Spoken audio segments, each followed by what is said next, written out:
Allahu Akbar.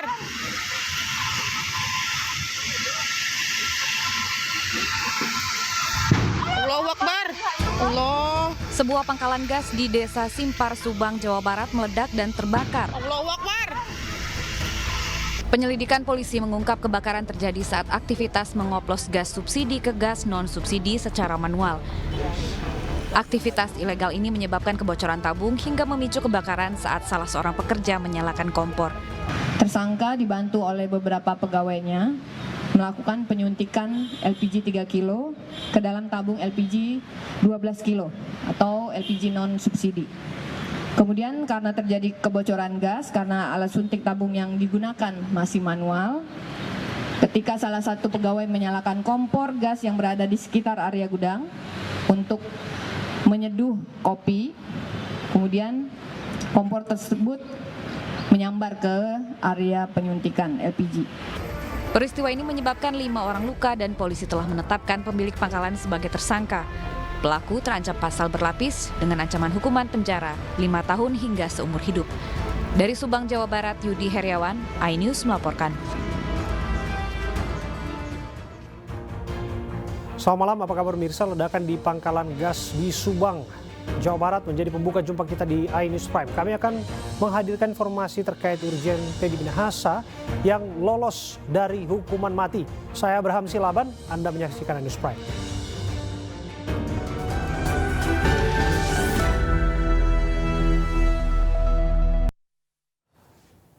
Pemirsa, 4 hari sudah ribuan rumah warga terdampak banjir luapan Sungai Citarum, Jawa Barat.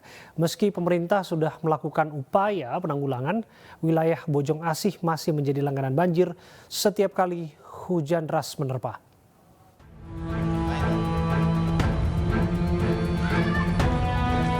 Selasa pagi, permukiman warga di Kampung Bojong Asih, Kecamatan Dayeuh Kolot, Kabupaten Bandung, Jawa Barat masih terendam banjir luapan Sungai Citarum.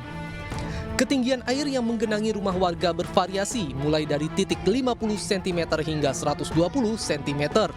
Diketahui sebelumnya banjir sempat surut pada Senin siang kemarin. Namun hujan deras kembali mengguyur dan membuat debit air Sungai Citarum meningkat hingga akhirnya meluap ke permukiman warga.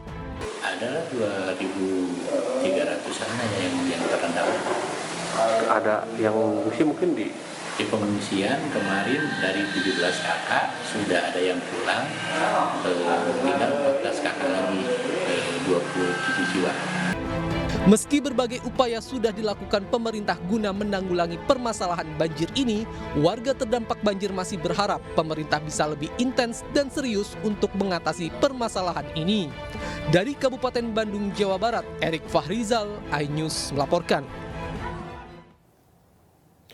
Untuk mengetahui kondisi terkini warga terdampak banjir Sungai Citarum, sudah rekan kami Erik Fahrizal di lokasi banjir, tepatnya di Kecamatan Dayeuh Kolot, Kabupaten Bandung, Jawa Barat. Erik, sampai malam hari ini, apakah banjir masih dirasa tinggi di sana?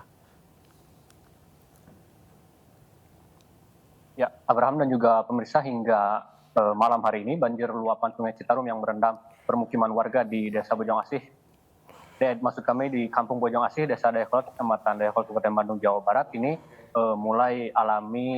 mulai surut begitu, dan berikut ini lokasi terkini di Kampung Bojong Asih, di mana air yang sebelumnya menggenang rumah warga dengan ketinggian mencapai 120 cm, kini malam hari ini surut cukup signifikan, sehingga menyisakan air di sekitar 40 cm begitu. Dan untuk warga yang sempat mengungsi ke posko pengungsian yang disediakan pemerintah, ini juga warga sudah mulai kembali untuk ke rumahnya masing-masing. Dan meski demikian juga masih ada warga yang tetap bertahan di posko pengungsian karena khawatir hujan kembali mengguyur wilayah Bandung Raya yang kemudian bisa menyebabkan Sungai Citarum kembali meluap. Begitu, Abraham. Aktivitas apa yang dirasa warga sangat terganggu atau yang paling terdampak semenjak banjir terjadi? Ya, semenjak banjir terjadi sendiri ini, warga di kampung ini merasa cukup terganggu sekali, terlebih ketika mereka hendak berpergian untuk bekerja di pagi hari dan juga pulang dari pekerjaan rumah mereka begitu, Abraham. Oke. Apakah ada posko pengungsian yang disiapkan khusus untuk wilayah yang dirasa ketinggian banjirnya memang sudah tidak bisa ditolerir? Ya, untuk posko pengungsian sendiri ini pemerintah sudah menyiapkannya di aula desa Dayakolot yang tepatnya tidak jauh dari lokasi banjir saat ini, di mana tempat tersebut memang khusus diperuntukkan untuk warga-warga yang terdampak banjir yang cukup dalam gitu, Abraham. Ya, terima kasih Erik Fahrizal, laporan Anda langsung dari Kabupaten Bandung, Jawa Barat. Kita ke informasi berikutnya, pemirsa, polisi menetapkan 3 orang tersangka baru dalam kasus penembakan kantor MUI yang terjadi 2 Mei silam. Sementara jenazah Mustafa, pelaku penembakan masih berada di Rumah Sakit Polri, Kramat Jati, Jakarta.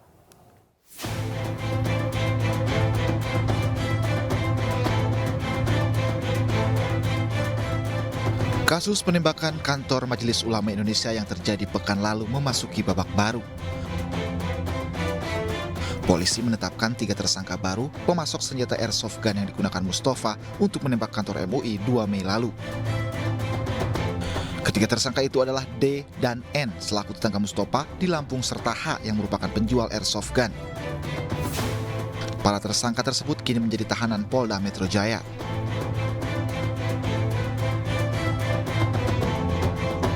Sementara itu terkait kematian pelaku penembakan kantor MUI, polisi menyebut Mustafa tewas karena serangan jantung. Usai diotopsi, jenazah Mustafa masih berada di Rumah Sakit Polri Kramat Jati, Jakarta Timur. Kepala Rumah Sakit Polri Kramat Jati Brigjen Polisi Haryanto meminta pihak keluarga untuk segera mengambil jenazah Mustafa.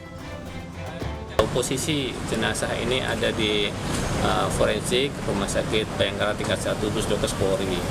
Dan kalaupun nanti keluarganya sudah dihubungi oleh penyidik dan mau ngambil, kita persilahkan, ya, sudah selesai. Oh, berarti keluarga ini kalau mau ngambil tetap harus izin penyidik dulu, ya, baru nanti bawa surat rekomendasi dari Polda untuk mengambil itu ya, Pak? Ya, jadi nanti menghubungi penyidik, keluarga menghubungi penyidik untuk mengambil jenazah keluarganya. Penembakan kantor MUI Pusat di Jalan Proklamasi Menteng, Jakarta Pusat terjadi pada Mei 2023 sekitar pukul 11:24 waktu Indonesia Barat. Pelaku merupakan Mustafa berusia 60 tahun, warga asal Lampung. Mustafa mengaku ingin bertemu pimpinan MUI ketika mengeluarkan senjata airsoft gun dan menembak hingga melukai 2 orang. Saat ditangkap, Mustafa melawan petugas keamanan. Pelaku kemudian dibawa dengan mobil polisi ke Puskesmas Menteng. Tidak lama setibanya di Puskesmas Menteng, Mustafa tewas. Dari Jakarta, Tim Liputan iNews melaporkan. Pemirsa, seorang pria ditemukan tewas termutilasi dan dicor di depot air isi ulang di Semarang, Jawa Tengah. Diketahui korban adalah pemilik usaha depot air tersebut.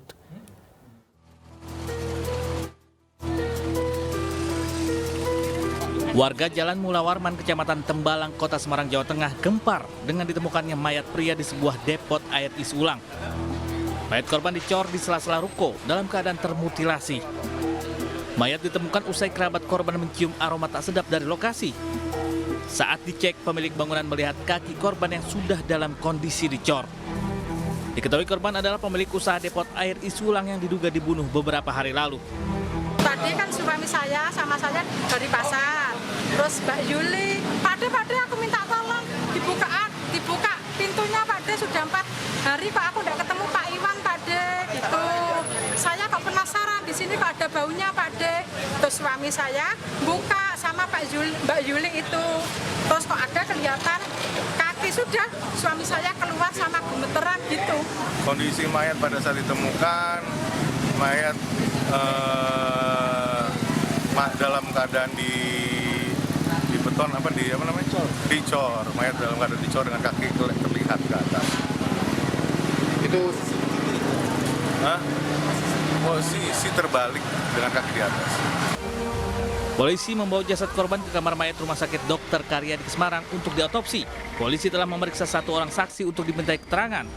Polisi pun juga sedang mencari keberadaan seorang karyawan yang menghilang pasca kejadian.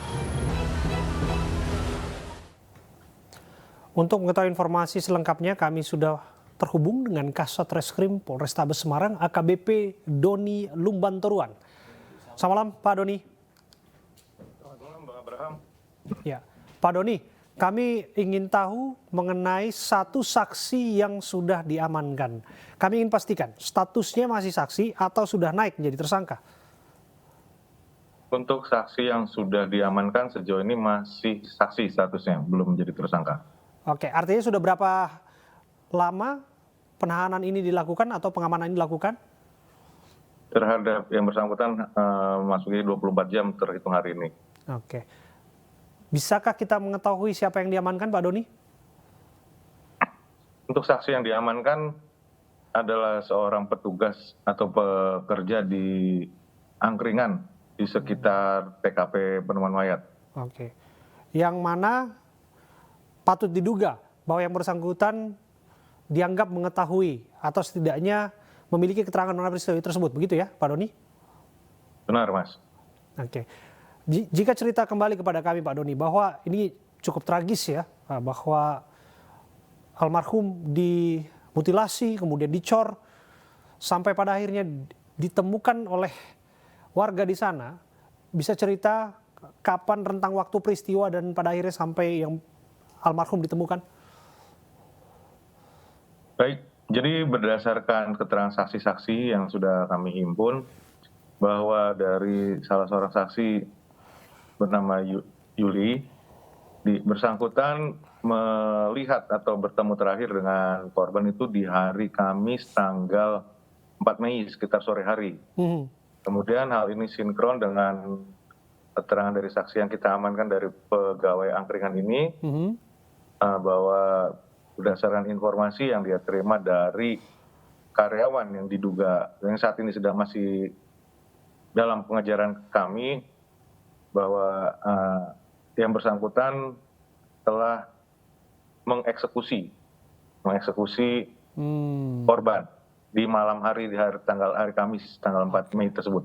Oke, jadi patut diduga bahwa almarhum dieksekusi oleh karyawannya sendiri, begitu ya Pak Doni? Betul. Artinya dari informasi yang Anda sampaikan kepada kami, tanpa mendahului proses penyidikan yang sedang berlangsung ya Pak Doni ya, Anda bisa cerita apa yang bisa Anda buka kepada kami. Artinya pelaku bukan hanya satu orang? Sejauh ini masih dugaannya hanya satu orang. Hanya satu orang. Artinya yang satu orang yang dimaksud adalah orang yang diamankan. Orang yang masih kabur. Orang yang masih kabur. Beda dengan orang yang saat ini sudah diamankan dan dimintai keterangan, begitu ya Pak Doni ya? Betul. Oke. Pak Doni, bisa cerita kepada kami mengenai profil almarhum? Ini barangkali bisa digambarkan karena kita tahu yang bersangkutan bernama Irwan Huta Galung kalau saya nggak salah ya, panggilannya Pak Iwan, usianya 53 tahun. Bagaimana keseharian yang bersangkutan, keluarga dan lain sebagainya merespon peristiwa yang tragis seperti ini? Untuk berdasarkan keterangan saksi yang kita sudah himpun, dari saksi Yuli menyampaikan bahwa korban adalah orang yang ramah kepada sesamanya di kehidupan sehari-hari, sering menolong, dan jika ada yang meminta bantuan dia buat menolong.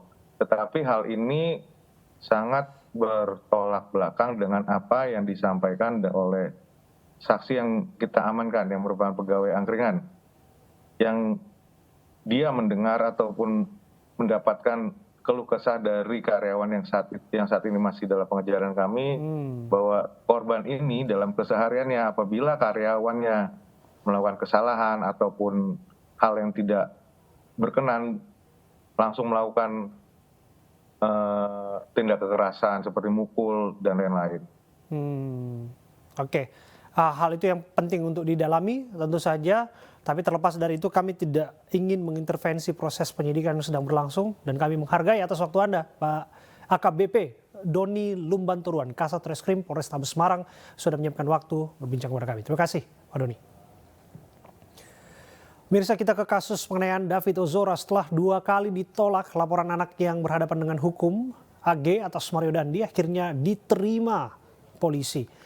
Mario dilaporkan atas dugaan pelecehan seksual terhadap AG.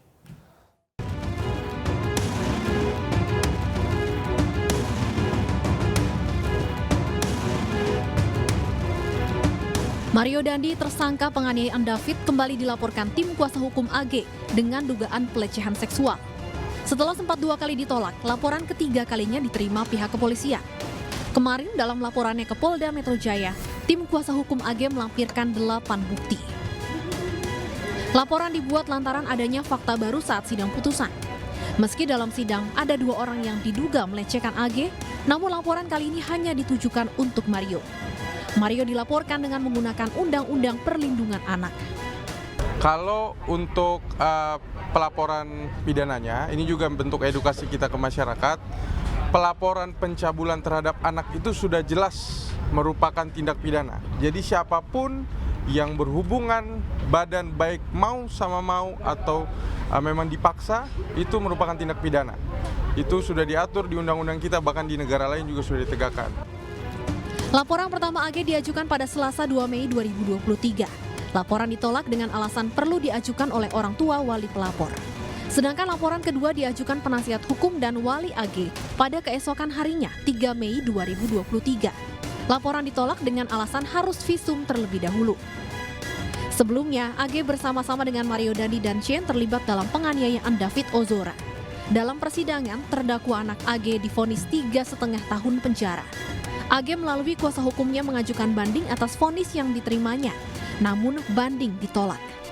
Tim Liputan iNews melaporkan. Wakil Ketua MPIPP Muhammadiyah Ismail Fahmi penuhi panggilan penyidik Direktorat Tindak Pidana Siber Bareskrim Polri. Ismail diperiksa penyidik sebagai saksi atas kasus ujaran kebencian dan ancaman pembunuhan terhadap warga Muhammadiyah oleh tersangka AP Hasanuddin.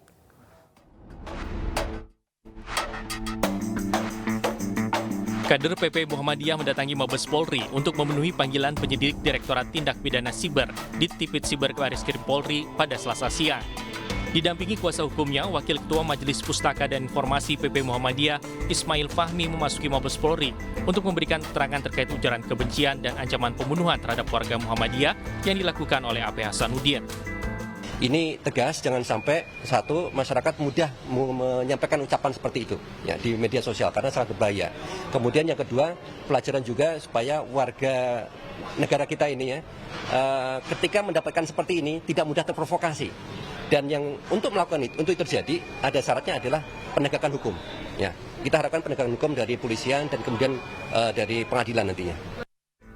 Selain Ismail Fahmi, kepolisian juga turut memanggil Sekretaris Majelis Wakaf PP Muhammadiyah Masuri Masuda dan Rektor Universitas Muhammadiyah Jakarta Mahmud Murad sebagai saksi dengan waktu berbeda. Diketahui AP Hasanuddin ASN BRIN ditangkap polisi 30 April lalu atas kasus ujaran kebencian terhadap Muhammadiyah buntut dari perbedaan penetapan 1 Syawal 1444 Hijriah. Selain ujaran kebencian, AP Hasanuddin juga menuliskan ancaman pembunuhan terhadap warga Muhammadiyah yang dituliskan melalui laman komentar media sosial. Dari Jakarta, Rian Rahman, Dipo Andi Muharram, iNews melaporkan.